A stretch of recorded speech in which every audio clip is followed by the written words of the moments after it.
حضرات علماء کرام،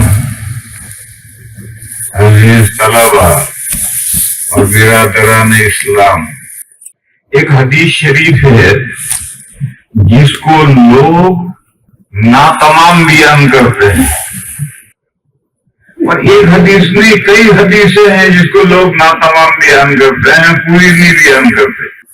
وہ حدیث آپ حضرات کی سنی ہوئی ہے، خیرکم من تعلم القرآن وعلمہ، تم میں بہترین وہ لوگ ہیں جو قرآن سیکھتے ہیں اور سکھلاتے ہیں۔ سیکھتے ہیں کون؟ یہ ناظرہ پڑھنے والے، حفظ کرنے والے۔ یہ حدیث کو محدود کر دی۔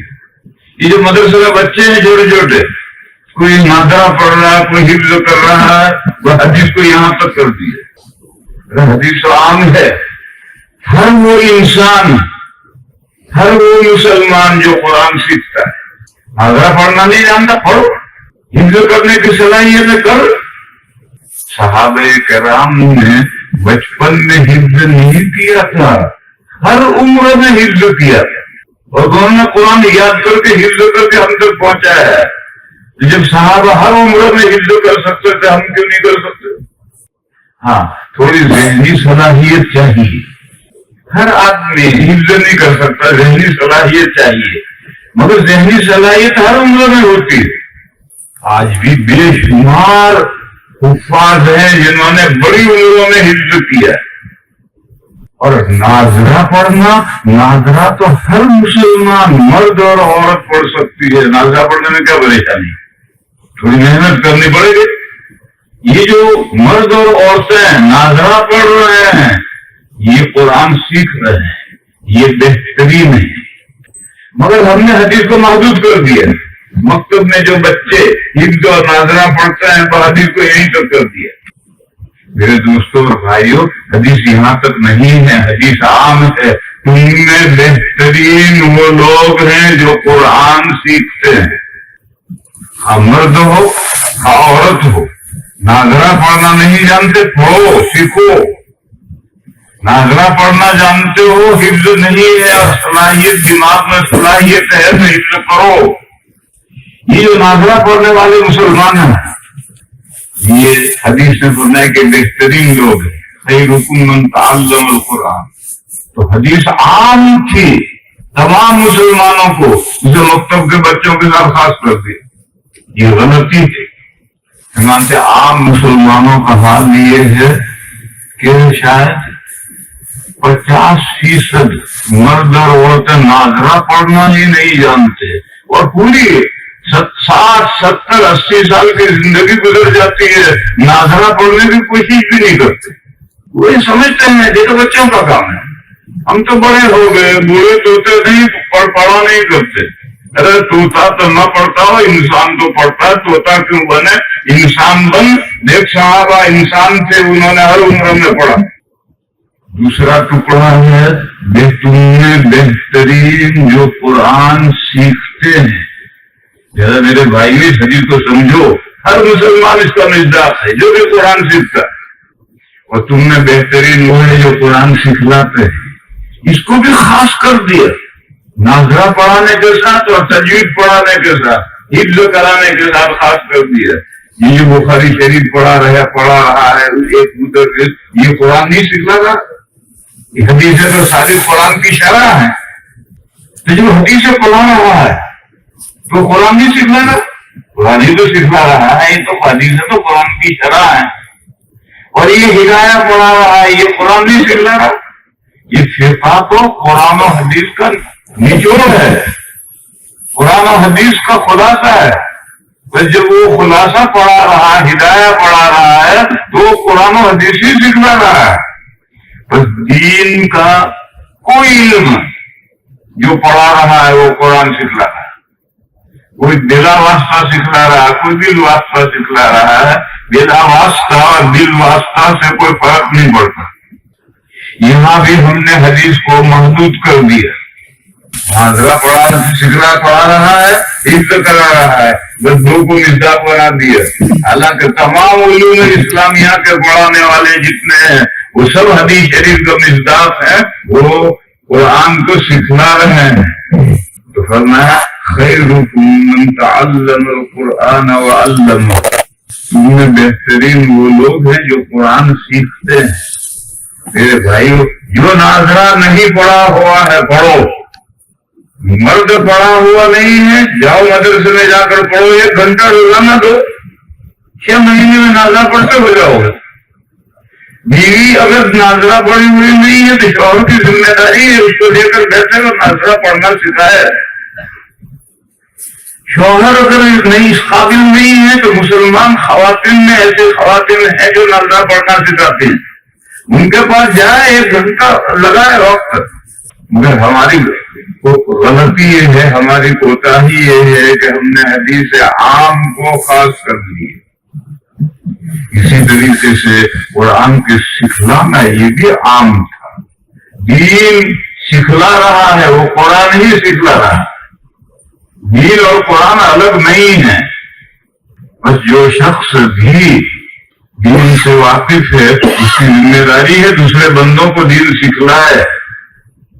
باپ بچہ جب 7 سال کا 10 سال ہو گئے اسے نماز سکھلائی ماں باپ نے، یہ جو نماز سکھلائی یہ دین سکھلایا ہے، یہ قرآن سکھلایا ہے، یہ سکھلانے والے ماں باپ بہترین ہیں، اس سے زیادہ دین جانتا ہے اور سکھلاؤ۔ بہرحال میں کہہ یہ رہا تھا کہ بعض حدیثیں ہیں کمپریہنسو ہوتی ہیں، عام ہوتی ہیں، جامع ہوتی ہیں، بہت سارے مفہوم کو محیط ہوتی ہے، لوگ اس کو ذرا سے حصے میں خاص کر دیتے ہیں۔ اور ایک حدیث میں سمجھاؤں جو تمام جنتی جنت میں پہنچ جائیں گے، تو یقال لقارئ القرآن، یہی لفظ حدیث میں قرآن پڑھنے والے سے کہا جائے گا، حافظ لفظ نہیں ہے، حدیث کو حافظ کے ساتھ خاص کر دیا ہے، یہ غلط ہے۔ یقال لقارئ القرآن، قرآن کریم پڑھنے والے سے کہا جائے گا جس کو اس دنیا میں قرآن کریم سے دلچسپی ہے، حافظ ہے یا نہیں ہے، روزانہ 1 منزل پڑھتا ہے، 3 پارے روزانہ پڑھتا ہے، معمولاً تلاوت کرتا ہے 3 پارے کی روزانہ، کبھی ناغہ نہیں ہونے دیتا، یہ قرآن پڑھنے والا بندہ ہے، اس سے جنت میں کہا جائے گا اقرأ وارتقِ فإن منزلتك عند آخر آیۃ تقرأ، پڑھتا جا اور چڑھتا جا، پڑھتا جا اور چڑھتا جا، تیری ترقی وہاں رکے گی جہاں تو آخری آیت پڑھے گا اور قرآن پورا کر ڈالے گا، آخری آیت تو نے پڑھ ڈالی تو تیری ترقی وہاں جا کر رکے گی، وہاں تک پڑھتا جا اور چڑھتا جا۔ تو میرے بھائیوں، قرآن کریم راؤنڈ اباؤٹ، وہ کہیں ختم ہی نہیں ہوتا، گھومتے رہو راؤنڈ اباؤٹ میں گھومتے رہو۔ اسی لیے رمضان شریف میں جب قرآن آخری ختم کرتے ہیں تو 1 رکعت میں ختم کرتا ہے، اگلی رکعت میں شروع کر کے ان تک لے جاتے ہیں، اور پھر یہ ہماری کوتاہی ہے کہ اگلے دن مفلحون کے بعد سے پڑھنا شروع نہیں کرتے، پھر ادھر ادھر سے پڑھتے ہیں، یہ کوتاہی ہماری ہے۔ اور مفلحون پر رکنا یہ کہاں سے آیا ہے؟ یہ تو کہیں بھی نہیں۔ ترمذی کی حدیث میں ہے بہترین مسافر الحال المرتحل ہے، بہترین مسافر وہ ہے کہ جس نے منزل پر پڑاؤ ڈالا آرام کرنے کے لیے، سستانے کے لیے، تھوڑی دیر آرام کر کے پھر سامان اٹھایا، پھر اللہ آگے سفر شروع۔ اس حدیث شریف کا مصداق قرآن کریم کو بنایا گیا ہے، بس یہ ختم کر کے اگلا شروع کر دیا، یہ بہت اس حدیث کے مطابق ہے، لیکن مفلحون پر جا کر پھر وہ ختم، پھر ادھر ادھر سے پڑھتا ہے، لیکن ادھر ادھر سے کیوں پڑھتا ہے؟ اگلے دن مفلحون کے بعد والا جو الذین کفروا نہیں پڑھ سکتا، رسم بنا لی ہم۔ جس مجلس میں آپ قرآن ختم کریں اسی مجلس میں نیا قرآن شروع کرتے ہیں، پاؤ پاڑا پڑھ کر رکے، آدھا پاڑا پڑھ کر رکے، وہاں نشان رکھ دیں، اگلے دن وہاں سے آگے پڑھنا شروع کریں۔ یہ حدیث شریف کا مطلب ہے. مگر رہ گئی رسم اذا، روح بلالی نہ رہی. رسمیات میں ہم پھنس کر کے رہ گئے، حقیقت سے دور ہو گئے. آگے حدیث کا میں تو یہ سمجھا رہا تھا کہ قرآن راؤنڈ اباؤٹ، وہ تو کبھی ختم ہی نہیں ہوتا. جب کبھی ختم نہیں ہوتا تو جنت میں قرآن پڑھنے والے کی ترقی کبھی رکے گی نہیں. قرآن پڑھنے والا حافظ نہیں، یہ جو ہم نے حدیث کو حافظوں کے ساتھ خاص کر دیا ہے یہ صحیح نہیں. حدیث کے الفاظ ہیں یقال لقارئ القرآن، قرآن جس کو قرآن سے دلچسپی ہے اس دنیا میں، اسے جنت میں کہے گا تیرا جو شوق ہے، تیری جو دلچسپی ہے، یہ اپنا شوق پورا کر، قرآن پڑھتا جائے، مرتبہ چڑھتا ہے. قرآن کا ثواب ہے، یہی جو ثواب ہے یہی درجے بڑھ رہے ہیں اس کے. جو پڑھ رہا ہے قرآن درجے بڑھتے جا رہے ہیں. یہ قرآن پڑھنے کا ثواب ہے. اس دنیا میں قرآن پڑھنے کا ثواب تو ملتا ہی ہے، ہم سب جانتے ہیں، نہیں جنت میں قرآن پڑھنے کا بھی ثواب ہے. اس حدیث شریف کو جو حافظوں کے ساتھ خاص کیا گیا ہے یہ صحیح نہیں، جس کو کہ قرآن سے دلچسپی ہے.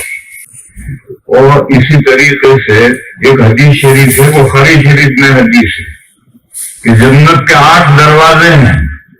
نماز والے کو فلاں دروازے سے بلایا جائے، روزے والوں کو باب ریان سے بلایا جائے، صدقے والوں کو تیسرے دروازے سے بلایا جائے. جب یہ حدیث ہم پڑھتے ہیں تو طالب علم ایک سوال کرتے ہیں کہ ہر مسلمان نماز پڑھتا ہے، ہر مسلمان رمضان کے روزے رکھتا ہے، ہر مسلمان زکات دیتا ہے، پھر خیرات والوں کو اس دروازے سے، نماز والوں کو اس دروازے سے، روزے والوں کو اس دروازے سے. ایسا کیوں؟ ہر مسلمان خیرات بھی کرتا ہے، روزے بھی رکھتا ہے، زکات بھی دیتا ہے، نماز بھی پڑھتا ہے. تو وہاں ہم سمجھاتے ہیں کہ یہ جو فرض روزے نماز ہے یہ مراد نہیں ہے. جس کو نماز کے ساتھ دلچسپی ہے، جس کو روزوں کے ساتھ دلچسپی ہے، جس کو خیرات کے ساتھ دلچسپی ہے، جس کو حج کے ساتھ دلچسپی ہے، یہ انسانوں کی دلچسپی الگ. ایک بندہ ہے روزانہ 100 نفلیں پڑھتا ہے، ایک کو دلچسپی ہے مسلسل نفل روزے رکھتا ہے، ایک کو دلچسپی ہے خوب خیرات کرتا ہے ہر غریبوں کو، ایک کو دلچسپی ہر سال حج میں جاتا ہے، عمرہ کرنے جاتا ہے. یہ اپنی دلچسپیاں ہیں. یہ روزے والے ہیں، یہ خیرات والے ہیں. زکات ادا کرنے کا نام خیرات والا نہیں ہے، زکات کے علاوہ اس کو خیرات سے دلچسپی. اور یہ انسان کی اپنی اپنی دلچسپیاں ہیں، جس کو جس سے دلچسپی ہو. تو اسی طرح سے بعض بندوں کو تلاوت سے دلچسپی ہوتی، روز 2-3 پارے ضرور پڑھیں گے، ناگا نہیں ہونے دیں گے. ان قرآن کے سے دلچسپی رکھنے والوں سے جنت میں کہا جائے گا پڑھتا جا چڑھتا جا. بس میرے بھائیوں، حافظوں کے لیے حدیث خاص نہیں ہے، ہر مسلمان اس حدیث کا مصداق بن سکتا ہے. قرآن سے دلچسپی پیدا کرو، پڑھو روزانہ. ایک منزل پڑھ سکو تو سبحان اللہ، ایک منزل نہ پڑھ سکو تو آدھی منزل پڑھو، آدھی منزل نہیں پڑھ سکتے تو پاؤ منزل پڑھو. 5 پارے کی ایک منزل ہوتی، 5 پارے کی ایک منزل ہے تو 1.25 پارہ پڑھو، لیکن اس سے کم نہیں. لیکن روزانہ 2 پارے تلاوت کرنی ہے، ناگا نہ ہو. تو یہ بندہ کہلائے گا قرآن والا. اسی طرح زکات دینے کے علاوہ بعض بندے خوب دونوں ہاتھوں سے غریبوں پر خرچ کرتے ہیں، رشتے داروں پر خرچ کرتے ہیں، یہ خیرات والے کہلائیں. اسی طرح سے بعض بندے خوب نفل روزے رکھتے ہیں، یہ روزوں والے کہلائیں. ان سب کے لیے جنت کے الگ الگ دروازے ہیں. اور پکارا جائے گا جن کو نماز نفل نمازوں سے دلچسپی ہے، آؤ اس دروازے سے جنت میں آ جاؤ. دوسرا دروازے سے پکارا جا رہا ہے جس کو صدقے خیرات سے دلچسپی ہے، وہ آؤ اس دروازے سے اندر آؤ. جس کو روزوں نفل روزوں سے دلچسپی ہے اس کو پکارا جائے گا آؤ اس دروازے سے.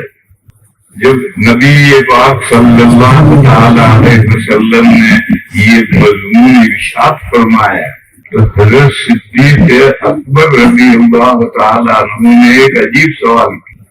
حضرت صدیق اکبر نے پوچھا یا رسول اللہ، جنت کے کسی بھی دروازے سے بلایا جائے اور وہ اس دروازے سے جنت میں پہنچ جائے تو کافی ہے، جنت میں پہنچنا ہی تو مقصود ہے، وہ پہنچ گیا کافی ہے۔ لیکن میں یہ جاننا چاہتا ہوں، پوچھنا چاہتا ہوں کہ کیا کوئی ایسا بندہ ہو سکتا ہے جس کو ہر دروازے سے پکارا جائے؟ تو حضور نے فرمایا ایسے بندے ہو سکتے ہیں، اور فرمایا کہ مجھے امید ہے تم انہی بندوں میں سے۔ حضور نے حضرت صدیق اکبر سے فرمایا کہ میں امید کرتا ہوں کہ تم انہی بندوں میں سے۔ اس حدیث سے معلوم ہوا کہ ایسے بندے ایک نہیں ہزاروں بندے ہو سکتے ہیں۔ تمام اعمال خیریہ سے، نفل روزوں سے بھی دلچسپی پیدا کرو، تلاوت سے بھی دلچسپی پیدا کرو، نفل نمازوں سے بھی دلچسپی پیدا کرو، حج اور عمرے سے بھی دلچسپی پیدا کرو، سارے دروازوں سے بلایا جائے۔ کوئی عمل جنت میں پہنچنے کے بعد کوئی عمل ایسا نہیں ہے جس کا ثواب ملے۔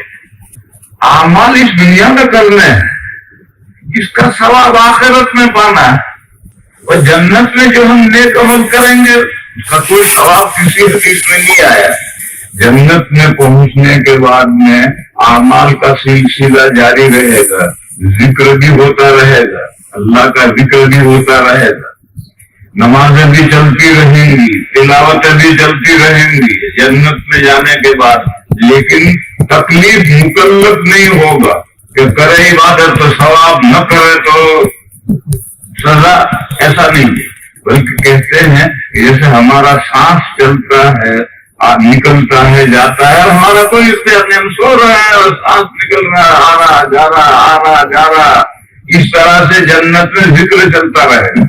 اور حضرت موسیٰ علیہ السلام کو حضور نے جب معراج میں گئے ہیں تو قبر میں نماز پڑھتے دیکھا ہے، تو نمازیں بھی ہوتی چلتی رہیں گی۔ لیکن ثواب کسی حدیث میں کسی عمل کا ثواب نہیں آیا، صرف قرآن پڑھنے کا ثواب آیا کہ جنت میں قاری قرآن سے کہا جائے گا قرآن پڑھتا جا اور مراتب میں چڑھتا جا۔ یہ جو مراتب میں چڑھ رہا ہے یہ قرآن پڑھنے کا ثواب ہے۔